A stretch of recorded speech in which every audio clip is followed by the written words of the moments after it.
రేపు చిన్నదానికి చెవులు కుట్టిస్తాను. బావకు ఫోన్ చేస్తే లిఫ్ట్ చేయలేదు. నువ్వు బావ తప్పకుండా రండి అమ్మా.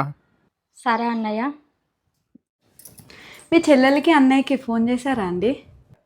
చేసిన. మా బావ పాత విషయాలు మనసులో పెట్టుకుని అత్తడో రాడో. రేపు నా మనవరాలు చెవులు కుట్టిస్తున్నాము. నా బిడ్డ అల్లుడు వస్తారో రారో. ఏవండి, మా అన్నయ్య మీకు ఫోన్ చేస్తే కలవలేదంట. రేపు మా అన్నయ్య కూతురికి చెవులు కుట్టిస్తున్నారు. మనల్ని రమ్మన్నారండి. మనం కాదు వెళ్ళేది, నువ్వే. మీరు కూడా రండి. పొద్దున వెళ్ళి సాయంత్రం వచ్చేద్దాం.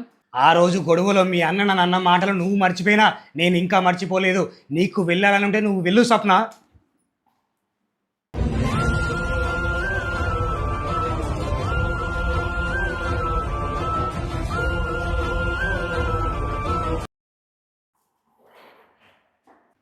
రేపు ఆఫీసులో లీవ్ పెట్టినావా?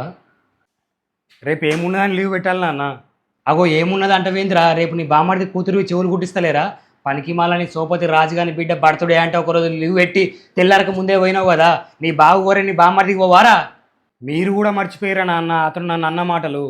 అంటే అనవచ్చు, నీకు ఒక చెల్లెలుండి నీ ముందే నీ బావని చెల్లెల మీద చేయి వేస్తే నువ్వు ఏం అనకుండా చూస్తూ ఉంటావారా?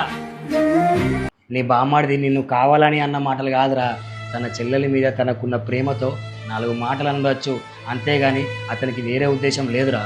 కొడుకుని కళ్ళ ముందు తిట్టిన అతన్ని మీరు సమర్థిస్తున్నారు ఏందిరా అన్న? ఏందిరా నీ బాధ? నీ బామ్మడిది 4 మాటలు అన్నందుకు 4 ఏళ్ళైనా దాన్ని పట్టుకొని ఇంకా లాగుతున్నావు. నీకున్నది ఒక్కటే బామ్మడిది, నాకున్నది 4 బామ్మడిదులు. నీ బారసాలకు చిన్న గొడవ అయితే మీ అమ్మ మీద నేను చేయి వేస్తే మీ మామలు అందరు కలిసి నా మీద పడి నన్ను కొట్టిర్రా. నన్ను కొట్టిరన్న కోపంతో నేను నీలాగనే మీ మామలతోటి మాటలు బంద్ చేసిండ్రా. కొన్నేళ్ల తర్వాత నేను పనిచేయంగా కరెంటు స్తంభం మీద నుంచి కింద పడితే 3 నెలలు హాస్పిటల్లోనే ఉన్నారా. మీ బాబాయిలు పెద్దనాన్నలు ఎవ్వరు కూడా నన్ను చూడడానికి రాలేదురా, ఏ డబ్బులు పెట్టబడుతుందని. ఆ రోజు నాకు ఇంకా గుర్తుందిరా. మీ మామలందరూ డాక్టర్తో మాట్లాడిన మాటలు, ఎంత ఖర్చైనా పర్లేదు మా బావ బ్రతకాలి సార్ అని. ఆ రోజు నా తోడబుట్టిన వాళ్ళందరూ నన్ను వదిలేసిన నా బామ్మాడిదిలేరా నన్ను కాపాడింది.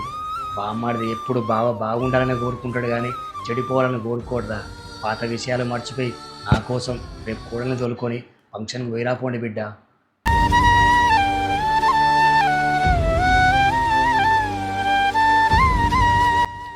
స్వప్న,